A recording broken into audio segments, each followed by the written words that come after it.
Syndrome যতটুকু বলছিলাম যেটা হলো বাইলেটারাল এনলার্জমেন্ট সবসময়, হ্যাঁ এর আরো কিছু স্পেশাল ক্রাইটেরিয়া আছে কিন্তু, যেমন সোনোগ্রাফিক্যালি আমরা সবসময় বলি যে বাইলেটারাল ওভারিয়ান এনলার্জমেন্টের মধ্যে কতগুলো জিনিস, সেটা হচ্ছে পুরো ওভারির মধ্যে মানে পার্ল হোয়াইট কালারের পার্লের যে আমরা মালা পরি সেরকম পার্লের মতো কিন্তু অ্যারেঞ্জমেন্টে ছোট ছোট সিস্ট গুলো থাকে। সিমটম ইউজুয়ালি নিয়ে আসবে সেকেন্ডারি অ্যামনোরিয়া, অলিগোপেডোরিয়া, ইনফার্টিলিটি, হার্সিটিজম, এবং মেবি ওবেস। একটা ইন্টারেস্টিং হলো যে পলিসিস্টিক ওভারিয়ান সিনড্রোমের পেশেন্ট গুলা ঢুকলেই বুঝতে পারবা, মানে চেহারা দেখলে ওরা একটু একটু ফ্যাটি, আবার একটু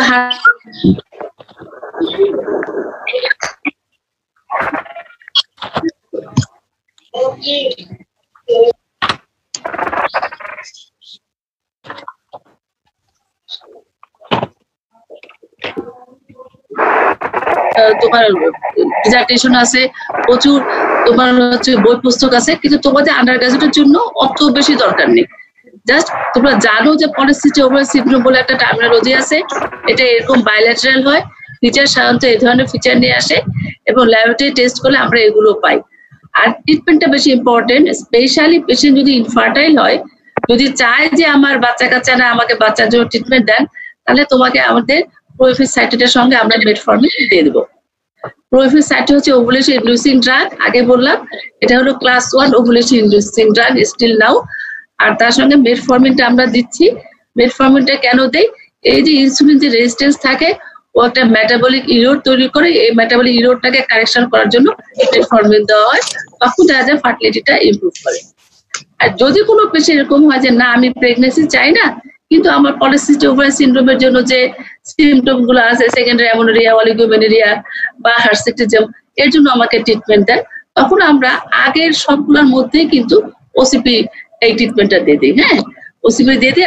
যদি কোনো কারণে কারো শুধু ওসিপি দিয়ে যদি হার্সিটিজমটা ভালো না হয়, তোমরা কি শুনতেছো তো? জি ম্যাম শোনা যাচ্ছে। জি ম্যাম শোনা যাচ্ছে। আচ্ছা, তাহলে তখন অ্যান্ড্রোজেন লোয়ারিং এজেন্ট যেগুলো আছে সেগুলো তখন কিন্তু আমরা দিয়ে দিই। হ্যাঁ, এগুলো কিন্তু হচ্ছে জাস্ট হলো ফাংশনাল সিস্ট অথবা সিস্টিক ওভারি, ফাংশনাল সিস্ট বা সিস্টিক ওভারি। এখন আমরা আসবো প্যাথোলজিক্যাল কন্ডিশন, যেটা হলো জেনুইন হচ্ছে ওভারিয়ান সিস্ট অথবা ওভারিয়ান টিউমার অথবা ওভারিয়ান নিওপ্লাসিয়া। এই যে একটা ট্রেতে একটা টিউমার দিতে, একটা বিশাল একটা টিউমার, এই টিউমারটার ওজন হচ্ছে 17 কেজি। হ্যাঁ, এটা আমি নিজে সার্জারি করেছি, আমি নিজেও জন্য এটা ইনট্যাক্ট, আমি ছবি তুলে এখানে দিই। হ্যাঁ, 17 কেজি ওজনের একটা টিউমার, এটা নিয়ে এতদিন মানুষ কেমন ছিল আল্লাহ জানে। এখন হচ্ছে বেসিক জিনিস যেটা হলো classification of the ovarian tumour. Ovarian tumour ক্লাসিফিকেশনের মানে ব্রড হেডলাইন নিয়ে এই 7টা জিনিস, এই 7টা আগে মনে রাখতে হবে। এই 7টার মধ্যে কোনগুলো আবার ইম্পর্টেন্ট সেটা আমি তোমাদেরকে বলে দেবো, কতগুলো জিনিস লাগবে না। যেমন ধরো 1 নম্বর ইপিথেলিয়াল টিউমার। ইপিথেলিয়াল যে লাইনিং ইপিথেলিয়াল আছে, এই লাইনিং ইপিথেলিয়াল যেটা তার যা যা টিউমার গুলো হয়। নাম্বার 2 হচ্ছে sex cord stromal tumour. Number 3 হচ্ছে লিপিড সেল টিউমার। নাম্বার 4 হচ্ছে germ cell tumour of the body. Number 5 glomeruloblastoma, unclassified and secondary metastasis. এর মধ্যে secondary metastasis, unclassified, glomeruloblastoma, lipid cell tumour, এগুলো তোমাদেরকে পড়তে হবে না। হ্যাঁ, এগুলো দরকার নেই, তোমাদের শুধু লাগবে epithelial cell tumour, sex cord stromal tumour এবং জার্ম সেল টিউমার। কিন্তু এই প্রথম 7টা হেডলাইনটা, এই হেডলাইনটা মনে রাখতে হবে। জিজ্ঞাসা করলে, ক্লাসিফিকেশন জিজ্ঞেস করলে প্রথমে আগে 7টা হেডলাইন বলে ফেলবা, তারপরে ভিতরে তো অনেক কিছু আছে, ওকে আলাদা করে কেউ যদি শুনতে চায় যে ইপিথেলিয়াল সেল টিউমারটার ক্লাসিফিকেশন বলো, সেক্স কড বলো, তখন সেটা আলাদা করে করে আবার বলতে হবে। এখন আমরা একটু আলাদা করে আসি, যেমন হলো ইপিথেলিয়াল। ইপিথেলিয়াল মানে একটা মজার জিনিস হলো কি, এই ক্লাসিফিকেশনটা একটা ছন্দ আছে, একবার দুইবার রিডিং করলে দেখবে তোমাদের সবারই মুখস্থ হয়ে যাবে জিনিসটা। যেমন লাইনিং ইপিথেলিয়াল সেরাস যদি হয় তাহলে সেরাস টিউমার, লাইনিং ইপিথেলিয়াল যে মিউসিনাস, এটা মিউসিনাস টিউমার। তারপরে endometrial tumour, mesonephric tumour, clear cell tumour, Brenner's, mixed epithelial tumour, undifferentiated, unclassified. ওই আনডিফারেন্সিয়েটেড, আনক্লাসিফাইড আর মিক্সড হচ্ছে সব জায়গায় থাকে, সব জায়গায় কথাগুলো থাকে। এটারই আবার ধরো যে ইপিথেলিয়াল টিউমার তো তোমার বেনাইন হতে পারে, বর্ডারলাইন হতে পারে, ম্যালিগনেন্ট হতে পারে। বর্ডারলাইন টিউমারকে কিন্তু আলাদা করে কোনো বর্ডারলাইনের কোনো নাম নাই।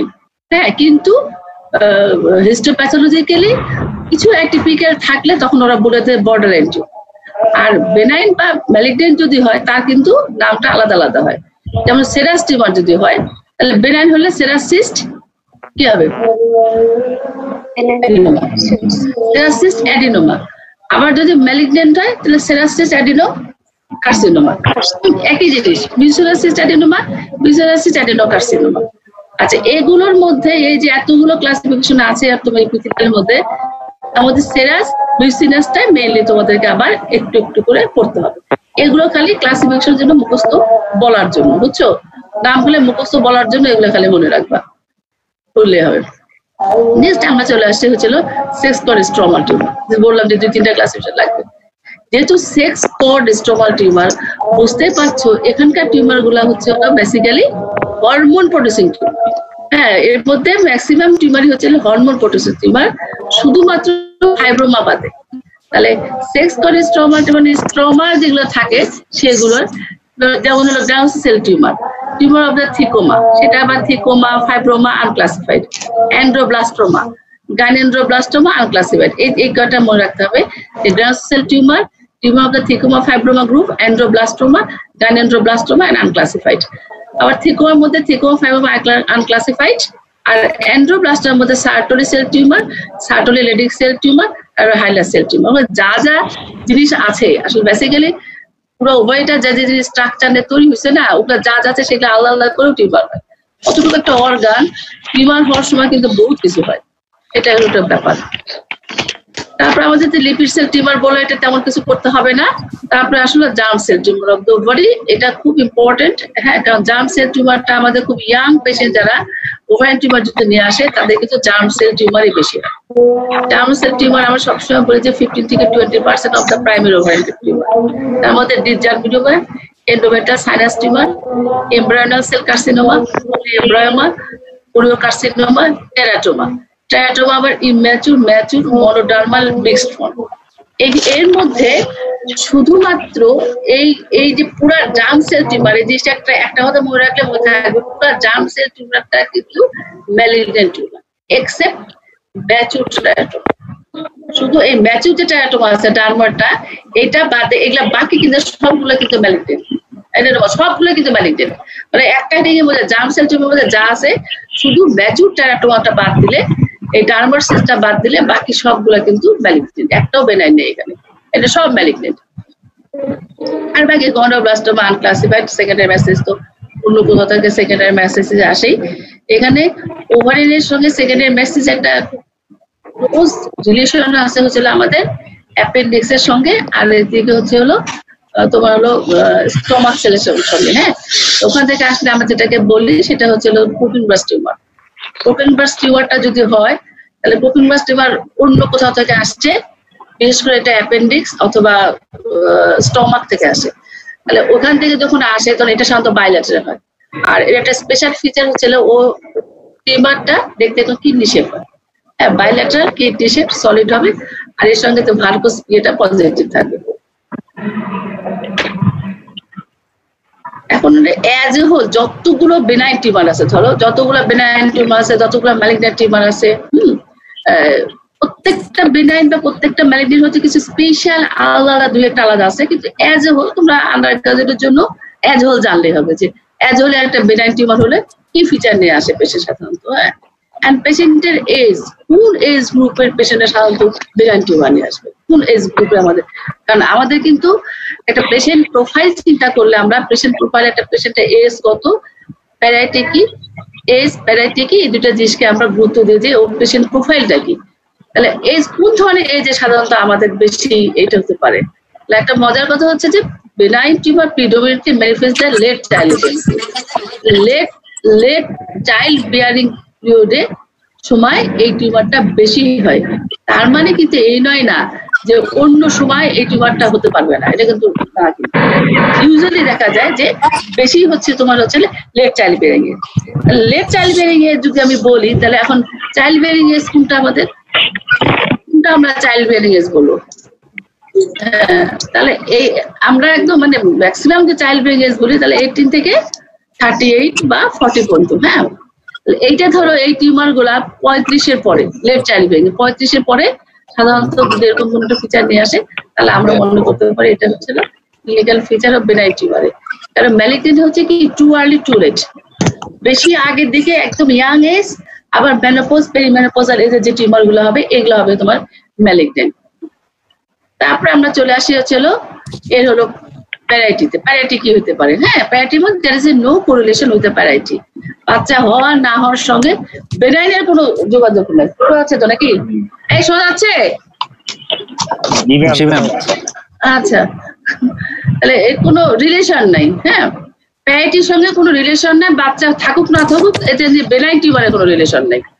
এটা একটা ইম্পর্টেন্ট জিনিস, কারণ পেশেন্টকে হিস্ট্রি নেওয়ার সময় এগুলো দেখে দেখে কিন্তু আমরা হিস্ট্রিটাকে পেশেন্টটাকে একটা ক্লিনিক্যাল ডায়াগনোসিস তৈরি করে ফেলি।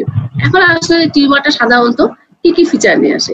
ইউজুয়ালি আমরা বলি অ্যাসিম্পটোমেটিক, কারণ অ্যাবডোমেনটা এত বড় একটা কেস, এখানে একটা টিউমার বড় যে আমার যে ছবিটা দেখালাম তোমাদেরকে ওভারিয়ান টিউমার, 17 কেজি একটা ওভারিয়ান টিউমার নিয়ে ও চুপচাপ বসেই আছে।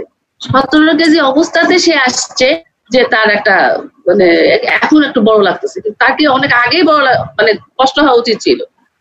এর মাঝে আমি বোধহয় মাস 2 না মাসখানেক আগে যেটা অর্থোপেডিশিয়ান আছে তার শালের একটা অপারেশন করলাম, একদম 34 উইকস প্রেগন্যান্সি সাইজ হয়েছে ফাইব্রয়েড, টেরই পাইনি। 30 এত বড় হসপিটালে করছে। হ্যাঁ, শুনতে পাচ্ছ? জি ম্যাম। আচ্ছা, ওকে। তাহলে সিমটমের মধ্যে মেইনলি হচ্ছে অ্যাসিম্পটোমেটিক থাকে। হ্যাঁ, কোনো সিমটম নাই, এমনি আছে। ইনসিডেন্টালি যদি আমি কোনো কারণে একটা আমরা আল্ট্রাসাউন্ড করি, দেখা গেল যে তখন তার একটা টিউমার পাওয়া যাচ্ছে। আর সিমটম যদি প্রডিউস করে তাহলে এক নাম হচ্ছে heaviness in the lower abdomen. পেশেন্টের কাছে মনে হচ্ছে হেভিনেস, ভারী ভারী লাগছে পেটটা। হ্যাঁ, a gradually increasing the mass in the lower abdomen. পেটটা বড় হচ্ছে, সাধারণত আস্তে আস্তে বড় হচ্ছে। ডাল অ্যাকিং pain in the lower abdomen, বড় একটা জিনিস থাকতে তো হবে। And menstrual pattern remains unaffected unless associated with the hormone potassium tumor. Usually আমরা বলবো usually benign ovarian tumor having no menstrual abnormality. Usually benign ovarian tumor having no menstrual abnormality. কারণ হলো হরমোন পটেশিয়াম টিউমার গুলো ম্যাক্সিমামই কিন্তু আমাদের malignant tumour. হ্যাঁ, সেজন্য আমরা বেনাইন ওভারিয়ান টিউমারের মধ্যে বলবো যে menstrual abnormality ইউজুয়ালি থাকবে না, কারণ এটা দিয়ে তোমরা ফাইব্রয়েডের সঙ্গে ডিফারেন্সিয়েট করবা। ফাইব্রয়েডে menstrual abnormality থাকবে, মেনোরেজিয়া থাকবে, আর ওভারিয়ানে কোনো menstrual abnormality থাকবে না। এই পেশেন্ট এখন যদি আমরা তাকে যদি তার জেনারেল কন্ডিশন দেখি, ইউজুয়ালি থাকবে আনআফেক্টেড। আর অ্যাবডোমেন যদি এক্সামিনেশন করি, একটা যে কোনো একটা লাম যদি আমরা এক্সামিনেশন করলে যা যা পাবো বেসিক্যালি তাই পাবো। হ্যাঁ, ইন্সপেকশনে একটা অ্যাবডোমেনটা লার্জ হবে, বাউলস হবে, আর তো তেমন কিছু না। যদি মাসটা কোন পাশে আছে, সেন্ট্রালি না ওয়ান সাইডে, এটা যদি দেখা যায় বাউলসটা বলা যেতে পারে। তবে ওভারিয়ান টিউমারে ইউজুয়ালি রাইট সাইড বা লেফট সাইড এটা বলা অনেক সময় ডিফিকাল্ট হয় ইন্সপেকশনে, কারণ দেখা যেতে পারে যে রাইট টিউমার লেফটে এসে আছে, লেফটে আবার রাইটে যে আছে। সবচেয়ে ইম্পর্টেন্ট হচ্ছে পালপেশন। হ্যাঁ, এই পালপেশন দিয়ে তোমাদের যে ইম্পর্টেন্ট জিনিস সেটা হচ্ছে অন্যান্য সঙ্গে ডিডি করবা। যেমন আমরা যদি পালপেট করি, পালপেশনে কতগুলো ইম্পর্টেন্ট জিনিস দেখি সবসময়। একটা হচ্ছিল সেটা কেমন হবে, সিস্টিক হবে, অথবা খুব বড় যদি হয় তাহলে টেন্সলি সিস্টিক হবে। হ্যাঁ, এটা দেখো। তবে বেনাইন কিছু কিছু সলিড টিউমার আছে, এটা হচ্ছে একটা হলো ফাইব্রোমা, একটা হচ্ছে থিকোমা। যদি কখনো কেউ জিজ্ঞেস করে বেনাইন টিউমার কিন্তু সলিড, তাহলে তোমাদেরকে ফাইব্রোমা, থিকোমা এই দুইটা নাম বলতে হবে। কিন্তু ইউজুয়ালি বেনাইন টিউমারটা হবে সিস্টিক অথবা টেন্সলি সিস্টিক।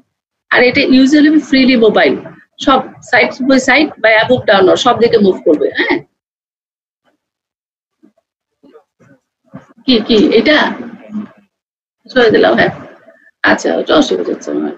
আচ্ছা, surface cover the tumour is smooth but in lobulated tumour.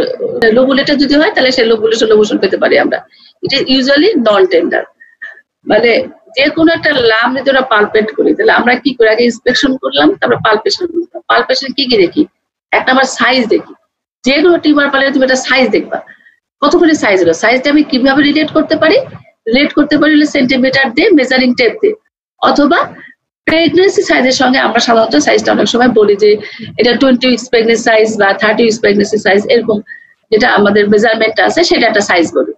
তারপরে আসো তুমি যে সারফেসটা কেমন। সারফেস থেকে স্মুথ না লোবুলেটেড।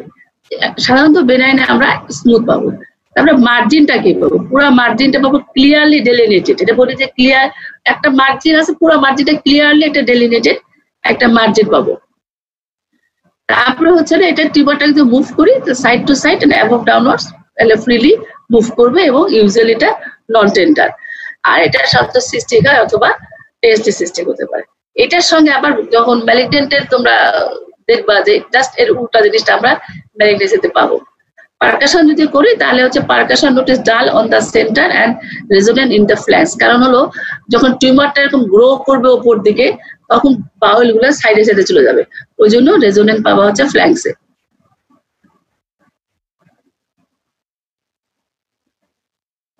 আমরা যদি পেলভিক এক্সামিনেশন করি, পেলভিক এক্সামিনেশন মানে হলো বাই ম্যানুয়াল এক্সামিনেশন যদি করি, এমনি যে কোনো একটা পেলভিক এক্সামিনেশন যদি বলি আমরা, তাহলে একটা হলো ইন্সপেকশন, তারপর হচ্ছে হলো পার স্পেকুলাম, তারপর হচ্ছে বাই ম্যানুয়াল। এখানে যেটা বলা আছে সেটা হলো বাই ম্যানুয়াল। ইন্সপেকশন করলে একটা ইন্সপেকশন কি দেখো, ইন্সপেকশন করলে আমরা দেখি ইনিশিয়ালি যদি তুমি ইন্সপেকশন করো তাহলে দেখলে ভালভা দেখলাম, ভালভার কোনো অ্যাবনর্মালিটি আছে কিনা, নাম্বার 1। তারপর তো কোনো ডিসচার্জ আছে কিনা, হ্যাঁ, এইখানে তো কোনো কিছু পাওয়া যাবে না। তারপরে হলো কাজ দিয়ে আমরা হলো সার্ভিসটা দেখি, তাহলে পার স্পেকুলাইজেশন সার্ভিসটা দেখার পর তারপর আমরা বাই ম্যানুয়াল করি। বাই ম্যানুয়ালটা করি হচ্ছে হলো আমার লেফট হ্যান্ড থাকবে হলো অ্যাবডোমেনে, তারপরে just above the symphysis pubis, আর রাইট হ্যান্ডের মধ্যে ইন্ডেক্স আর মিডল ফিঙ্গার দিয়ে আমি ভ্যাজানালি ইন্ট্রোডিউস করে সার্ভিসটাকে ফিল করবো। সার্ভিসটাকে যখন ফিল করবো তখন দেখবো যে uterus is separated from the mass. আমি দেখতেছি যে হ্যাঁ ইউট্রাসটা একটা পাচ্ছি, আলাদা একটা ম্যাস পাচ্ছি। এবং ইম্পর্টেন্ট নোট হচ্ছে এই groove is felt between the uterus and the mass. সাধারণত এই ওভারিয়ান টিউমার তো হয় লেফট সাইড বা রাইট সাইড অথবা অ্যান্ট্রোলে এসে থাকে, এরকম যে সার্ভিস ঢুকে আছে, তাই না? থাকলে কি আমাদের অ্যান্ট্রো ফর্নিক্স, পোস্টার ফর্নিক্স, দুইটা ল্যাটারাল ফর্নিক্স, হ্যাঁ, যে কোনো একটা ফর্নিক্স এসে টিউমারটা থাকবে। তাহলে এই যে ফর্নিক্সে থাকবে আমি ইউট্রাসের সঙ্গে মাঝখানে একটা গ্রুপ পাবো। আর movement of the mass per abdominal fail to move the cervix. আমি যদি পেটে ধরে টিউমারটা উপর থেকে সরাই দিই তাহলে সার্ভিসটা আমার যেখানে আছে সেখানেই থাকবে। আর এই জিনিসই তুমি যদি ফাইব্রয়েডে দেখো তাহলে কি হবে, ফাইব্রয়েডে যদি তুমি ইউট্রাসটাকে টিউমারটাকে মুভ করো তাহলে তোমার সার্ভিসটা মুভ করবে, এটা একটা ইম্পর্টেন্ট জিনিস।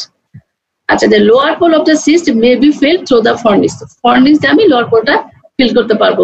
এছাড়া অন্যান্য যে জিনিসগুলো আমি পার অ্যাবডোমেনে পেয়েছিলাম, যেমন ওর সাইজটা কত, ওর কনসিস্টেন্সিটা কেমন, হ্যাঁ, সেগুলো আবার এই পেলভিক এক্সামিনেশন আমরা কিন্তু পেয়ে যাবো আর কি। এর কমপ্লিকেশন কিছু কিছু ইম্পর্টেন্ট কমপ্লিকেশন আছে, যেগুলো কমপ্লিকেশন গুলা জন্যই অপারেশনটা করতে হয়। যেমন টর্শন অফ দ্য পেডিকেল।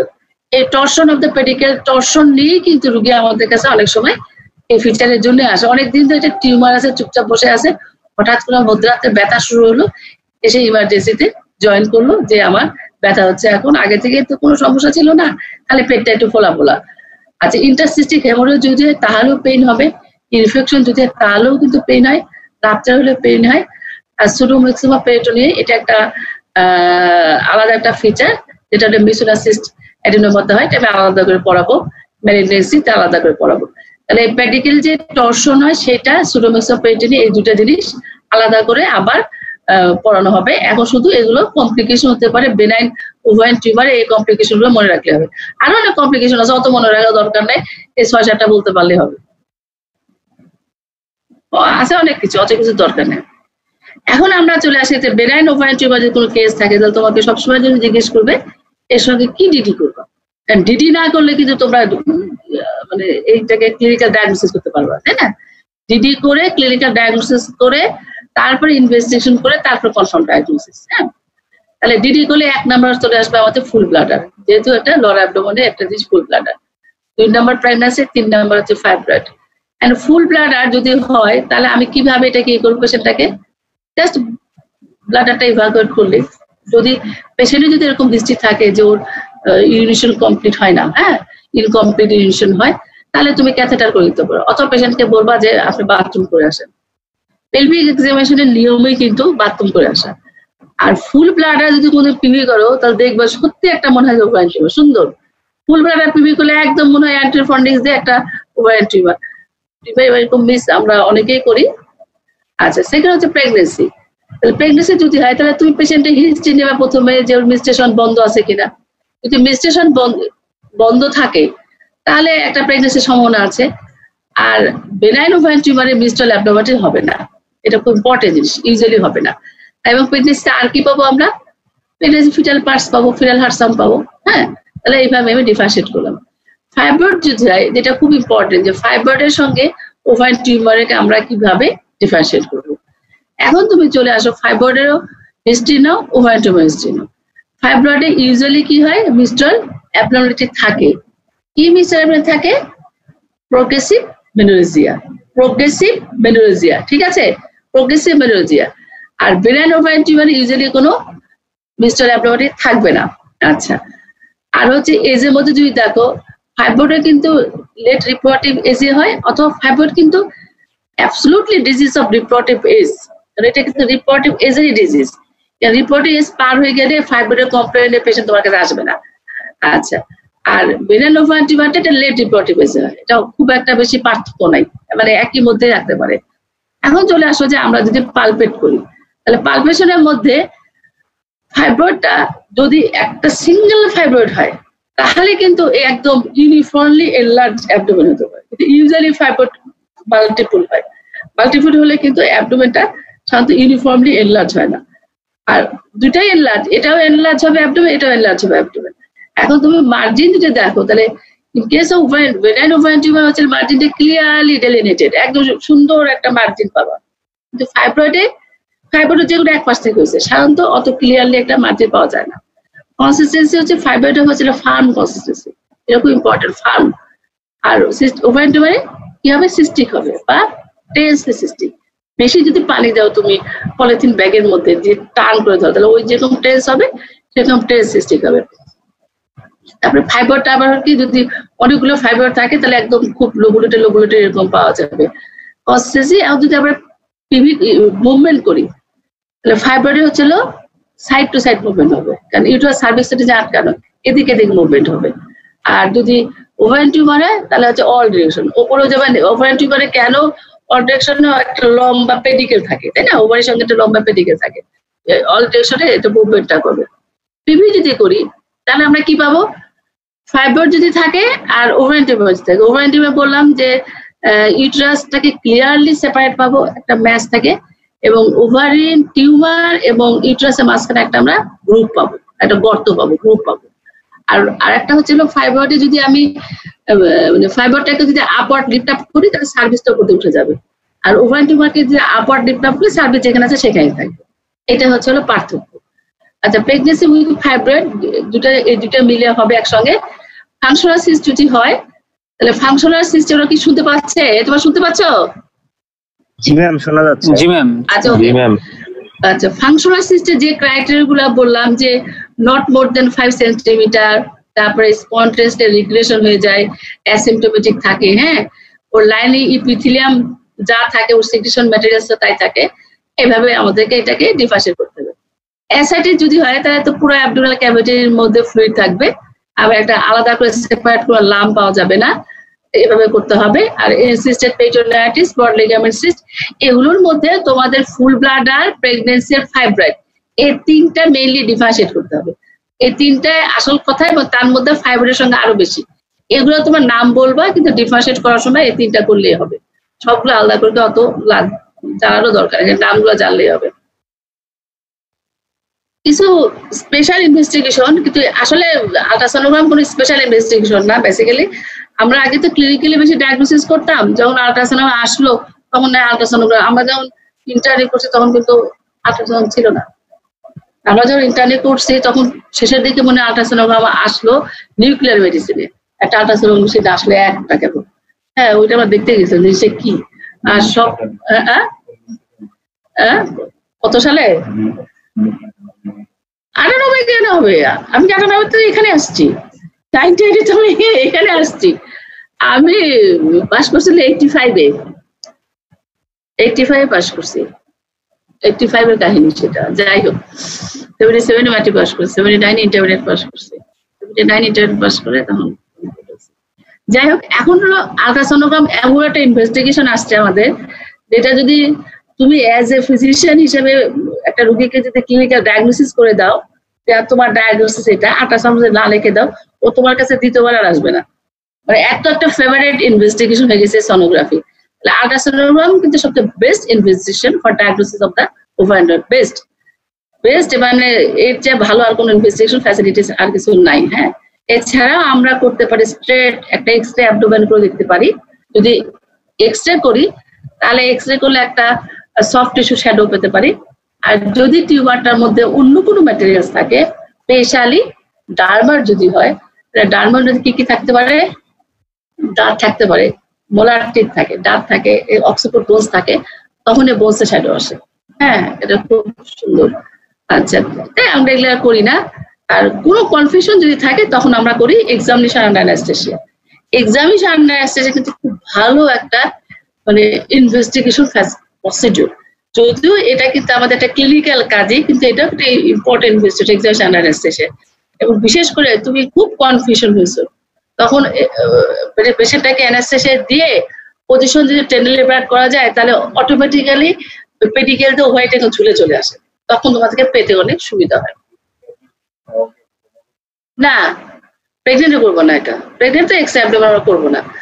মানে প্রেগনেন্সিতে এক্সরেও করবো না, অন্যান্য সিটিটিটি এগুলোও করবো না। হ্যাঁ, আর প্রেগনেন্সিতে করা যায় এমআরআই করা যায়, আর প্রেগনেন্সি শুধু আল্ট্রাসাউন্ড করলে হবে। এক্সরে আসলে কি এটা একটা ইম্পর্টেন্ট জিনিস, সেটা হচ্ছে যে এক্সরেতে একটা মানুষের, সাধারণ মানুষের সবার ধারণা আছে এক্সরে করা যায় না, কিন্তু আমরা যে এক্সরেটা করি এই এক্সরে কিন্তু আসলে কিন্তু করা যায়।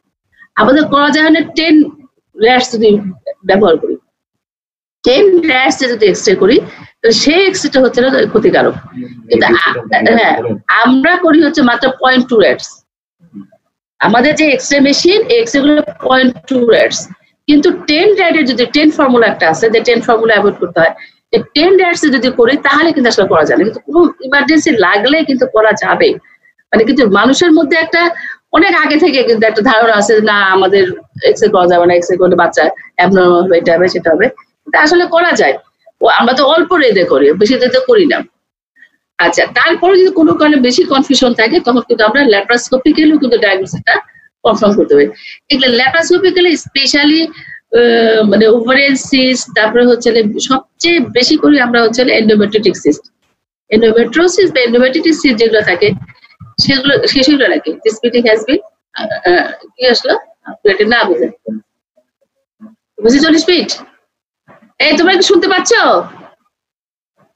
জি ম্যাম। আচ্ছা, এই 40 মিনিট কি হয়ে গেছে? না তো, না ম্যাম হয়নি এখনো। আচ্ছা, যখন হয় তখন বন্ধ দিলেই হবে। ল্যাপারোস্কোপি যদি করি তাহলে আমরা বিশেষ করে হচ্ছে তোমার এন্ডোমেট্রিওসিস, যেটা এন্ডোমেট্রিওসিস ওভারি হয়ে আমরা বলি, ওভারিতে বলি চকলেট সিস্ট, এই ডায়াগনোসিস গুলা কিন্তু examination under anaesthesia, sonography, x-ray এগুলোতে ডিফিকাল্টিস হয়।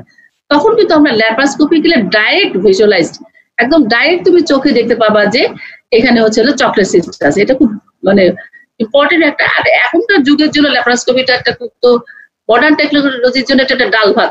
তো আমাদের দেশে এখনো মানুষ অত অ্যাকাস্টমড হয়নি, কিন্তু অন্যান্য জায়গায় মানে কথায় কথায় ওরা কিন্তু ল্যাপারোস্কোপি করে। আরো যদি আমি কনফিউশন থাকি যে না আমি করতেই পারছি না, তখন আমি কিন্তু ল্যাপারোটমি করেও কনফার্ম করতে পারি। ল্যাপারোটমি যেমন একটা অপারেটিভ প্রসিডিওর, ল্যাপারোটমি কিন্তু অলসো একটা ডায়াগনস্টিক প্রসিডিওর।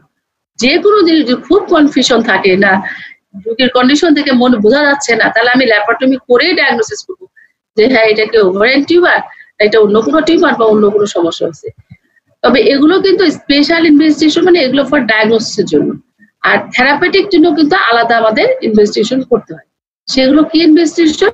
সেগুলো ফর অ্যানাস্থেটিক ফিটনেস। অ্যানাস্থেসিয়া ফিটনেসের জন্য যা যা লাগবে সেগুলো আলাদা আছে। অ্যানাস্থেসিয়ার জন্য আমরা ব্লাডের করবো, সিবিসি করলাম, আরবিএস করবো, ব্লাড গ্রুপ করবো, তারপর সিরাম ক্রিয়েটিনিন করি, একটা এক্সরে টেস্ট, একটা ইসিজি, এদিকে ব্লাড গ্রুপিং। এগুলো হচ্ছে আমাদের ফিটনেস, অ্যানাস্থেসিয়ার ফিটনেসের জন্য এগুলো লাগবে। যদি এগুলোর সঙ্গে পেশেন্টের যেমন ইসিজি করলাম, কোনো একটা খারাপ কিছু পাওয়া গেল, কিছু মনে হলো, তখন ওটা ইকো করতে দিল, হ্যাঁ এরকম। কিন্তু বেসিক হচ্ছে এই কয়টা আমাদের আগে করে নিতে হবে।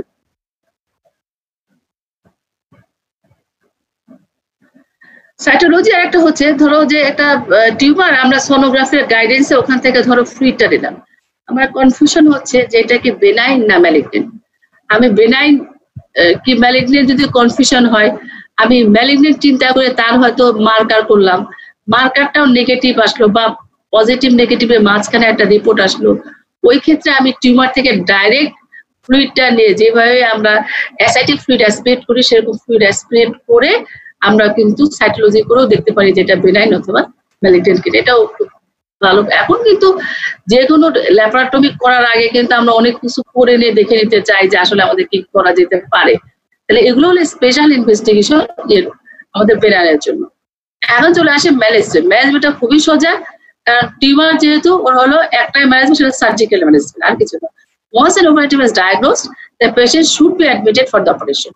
এক কথা শেষ। ট্রিটমেন্ট হচ্ছে কি? Operation. Surgery is the choice of treatment. Surgery is the choice of treatment. This is the number one. এখন হচ্ছে আমি কি কি সার্জারি করতে পারি? একটা ওভারিয়ান টিউমার আছে, আমি কি কি সার্জারি করতে পারি?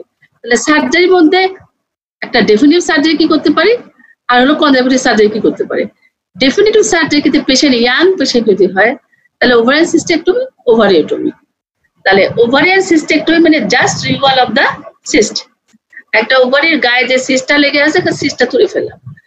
ওভারিওটমি না বলে ভালো হয় সালফিংগোফ্রেক্টমি বলা। কারণ হলো যদি আমি ওভারি ফেলে দিই তাহলে আর টিউবটা রেখে আমার কোনো লাভ আছে? টিউবের কোনো বেনিফিটস নাই তো। সেই জন্য কিন্তু যদি আমি টিউব ফেলে দিই তাহলে কি ওভারি রাখার কোনো বেনিফিট আছে? আছে। শুধু টিউব এই ক্ষেত্রে না, অ্যাজ হোল যদি কোনো ক্ষেত্রে আমি টিউবটা ফেলে দিই তাহলে ওভারি রাখার কি বেনিফিট আছে? আচ্ছা, তো ওভারি থেকে হরমোন তৈরি হয়, হরমোন তৈরি হয়ে ওভাম প্রোডাকশন হয়। তুমি যদি পরে মনে করো যে ওই ওভাম দিয়ে আইভিএফ করবা, তা তো করতে পারবা। টিউব সেজন্য শুধু টিউব ফেলে দেওয়া যায়, আর যদি ওভারিটা ফেলে দেই তাহলে টিউবটা রেখে কিন্তু আমার কোনো লাভ নাই। সেই জন্য একটা হলো সিস্টেক্টমি, একটা হলো সালফিংগোফ্রেক্টমি। এটা একটা মনে করে সিস্টেক্টমি, আর একটা হচ্ছে সালফিংগোফ্রেক্টমি। এটা হচ্ছে ইয়াং পেশেন্টের জন্য। হ্যাঁ, ইয়াং পেশেন্টের জন্য। আর যদি আমার পেশেন্ট যদি একটু প্যারাস হয়, এজ যদি মোর দেন 40 হয়, তাহলে আমি ডেফিনিটিভ সার্জারি হিসেবে যেটা করে ফেলি সেটা হচ্ছে total abdominal hysterectomy with bilateral salpingo oophorectomy. Total abdominal hysterectomy with bilateral salpingo oophorectomy. Though there is no pathology in the uterus, still now this patient having the no pathology in the uterus. কিন্তু আমি যদি একটা ovary ফেলে দিয়ে ওই পাশের ওভারিটা, দুইটা ovary যদি ফেলে দেই তাহলে কিন্তু আমার ইউটারাস রাখার কোনো বেনিফিটস নাই। কথা বুঝছো? তাহলে এখানে এভাবে মনে রাখে, সহজ কথা মনে রাখা ভালো। সেটা হচ্ছে যে তিনটা অপশন সার্জিক্যাল ট্রিটমেন্ট। একটা হলো সিস্টেক্টমি, একটা হলো সালফিংগোফ্রেক্টমি, একটা হলো total abdominal hysterectomy with bilateral salpingo oophorectomy. ইউটারাসে ফেলে দিলাম, দুই পাশে দুটো ওভারি ফেলে দিলাম। তুমি যদি দুইটা ওভারি ফেলে দাও তাহলে ইউটারাস রাখার কিন্তু কোনো বেনিফিট নাই। তাহলে দুইটা ওভারি ফেললে আমাকে সঙ্গে ইউটারাসটাও ফেলে দিতে হবে। আচ্ছা, বাইল্যাটারাল করার কারণ হচ্ছে একটা, সেটা হচ্ছে যে this is the definitive treatment, একদম ডেফিনিটিভ। আমি শুধু ইউনিলেটারাল যদি ওভারেক্টমি করি, ইউনিলেটারাল সালফিংগোফ্রেক্টমি করে আর ওভারি রেখে দিলাম, তাই না? যে কারণে ওভারিয়ান টিউমারটা হলো সে কারণটা কিন্তু আমি জানি না, কজ কিন্তু আমি জানি না, কজ কিন্তু আননোন, ডিটেক্টেড হয়নি। কজ ডিটেক্টেড হলে, কজ যদি রিমুভ করতে হয় তাহলে তুমি ওইটা হওয়ার চান্স থাকতো না। আবার হচ্ছে পেশেন্ট হচ্ছে এখন 40টাকে আমরা একটু বাড়াই দিয়ে 45 করে দিয়েছি, এজ মোর দেন 45 হলে। তাহলে 45 এজ যদি হয়ে যায় তাহলে patient is near to menopause. Her ovarian function already declining, already ovarian function কমে আসছে এবং মেনোপজের কাছে গিয়ে চলে আসছে। এবং ওভারিয়ান ম্যালিগন্যান্সির স্ক্রিনিং কোনো টেস্ট স্টিল নাও এখনো আসেনি। যেমন সিএসআরবিক্স এর একটা স্ক্রিনিং টেস্ট আসছে, কিন্তু ওভারিয়ান ম্যালিগন্যান্সির কিন্তু কোনো স্ক্রিনিং টেস্ট আসেনি, বুঝছো? তাহলে স্ক্রিনিং টেস্ট আসার জন্য ওটা রেখে দেওয়াটা আমাদের রিস্কি। ওই জন্য যদি একটা ওভারি ফেলি তাহলে আমি তখন দুইটা ওভারি ফেলে দেওয়াই আমার জন্য উত্তম। ইন কেস অফ পেশেন্টের এজ যদি মোর দেন 45 ইয়ার্স হয়, অ্যারাউন্ড 40 বা 45 যদি হয় তাহলে ফেলে দেওয়াটাই ভালো। কারণ পুরোটা ফেলে দিলে আমি পেলভিক ক্লিয়ার করে দিলাম, এই ইউটেরাসে আর কোনো প্যাথোলজি থাকবে না, ওভারিতে কোনো থাকবে না। তার মানে গাইনোকোলজিক্যাল ডিজিজ আর কিছু থাকবে না, দিলা সব ফেলে, ঝামেলা শেষ। ওর এরপরে কিছু হলে চলে যাবে অন্য কিছুতে। তাহলে এই হলো আমাদের বেনাইন ওভার টিউমার। ঠিক আছে, এরপর আসে ম্যালিগন্যান্ট। থাক, তাহলে কালকে করা পাবো। আজকে টুকি থাকবে, বাড়াই করি। আর পরের দিন শুক্রবারে অফ দেই, শুক্রবারে সবাই নামাজ টামাজ পড়বে। তো ঠিক আছে, তোমার কোশ্চেন আছে, কারো কিছু জানার আছে?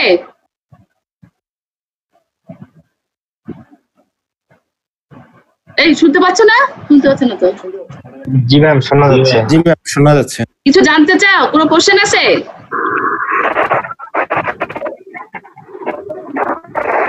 তাই যখন তাহলে আমি ধরি। Ma'am, Gonoblast undecided in meningitis. আর কি কি? 18 classification below. বুঝতে পারছি না। Ma'am, Gonoblast unspecified tumor are secondary meningitis. এটা কিসের ক্লাসিফিকেশন বলছিলেন? নিচে তো বুঝতে পারছি না, আবার বলো। Ma'am, Gonoblastoma unclassified as secondary metastasis. হ্যাঁ, ও আনক্লাসিফাইড আর সেকেন্ডারি মেটাস্টেসিস, এর মধ্যে কি পার্থক্য? জি ম্যাম, এই তিনটা কিসের ক্লাসিফিকেশন ছিল? ওটা তো মেইন ক্লাসিফিকেশন বলছিলেন। ওটা হলো ওভারিয়ান টিউমারের ক্লাসিফিকেশনের মধ্যে। শোনো আমি দেখাই, আবার তোমাদেরকে দেখাই ফেলতেছি। হ্যাঁ, এর মধ্যে তো ওই কয়টা অপশন ছিল ম্যাম। আচ্ছা একটু দাঁড়াও।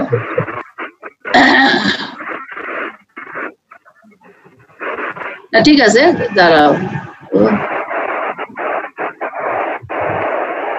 না এখানে এই দেখতে পাচ্ছ তো ওটা? 5, 6 আর 7 নাম্বার কোনটা ফার্স্ট? হ্যাঁ ঠিক আছে, এইখানে দেখো এটা একদম broad heading of the ovarian টিউমারের ক্লাসিফিকেশন। এটা হচ্ছে ব্রড হেডিং অফ ওভারিয়ান টিউমারের ক্লাসিফিকেশন। আর পরে যেটা দেখাচ্ছিলাম এটা সাব হেডিং। হ্যাঁ, এই যে ইপিথেলিয়াল টিউমার, এটা হচ্ছে সেক্স কর্ড। আচ্ছা, তোমার যে কোশ্চেনটা ছিল যে এই আনক্লাসিফাইড আর সেকেন্ডারি মেটাস্টেসিস কার মধ্যে আছে, এটা হচ্ছে broad heading of the ovarian টিউমারের মধ্যে। কিন্তু এই দুইটা কিন্তু আবার ইয়েতেও আছে, ইপিথেলিয়ালের মধ্যেও আছে। এই যে ইপিথেলিয়ালের মধ্যেও আছে, কিন্তু এই যে আনক্লাসিফাইড আবার হচ্ছে আনডিফারেন্সিয়েটেড। হ্যাঁ, এর মধ্যেও থাকবে। একটু মানে মনোযোগ দিয়ে দেখলে বুঝতে পারবা এগুলা। এই ব্রড হেডিংটা আগে মনে রাখো, তারপর সাব হেডিং এর মধ্যে ইপিথেলিয়াল, সেক্স কর্ড আর জার্ম সেল টিউমার, এগুলো সাব হেডিং গুলো লাগবে আমাদের। আচ্ছা, আর কোনো কোশ্চেন? আরেকজনকে যেন বললো কি?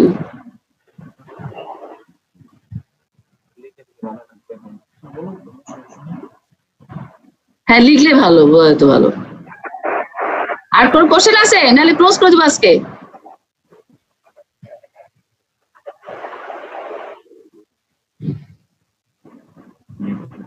এটা লিখতে চাই, মোর 4 কি যেন লিখতে চাই, কোথায় দেবো? কোন জায়গায়? তো কোথায় দেবো? কি লিখছে? বুঝতে পারছি ম্যাম, এটা লিখতে। আচ্ছা, তো ঠিক আছে, আজকে এটুকুই। কালকে আবার 12টার সময় ক্লাস দেবো, ঠিক আছে? জি ম্যাম। Okay, thank you. আসসালামু আলাইকুম।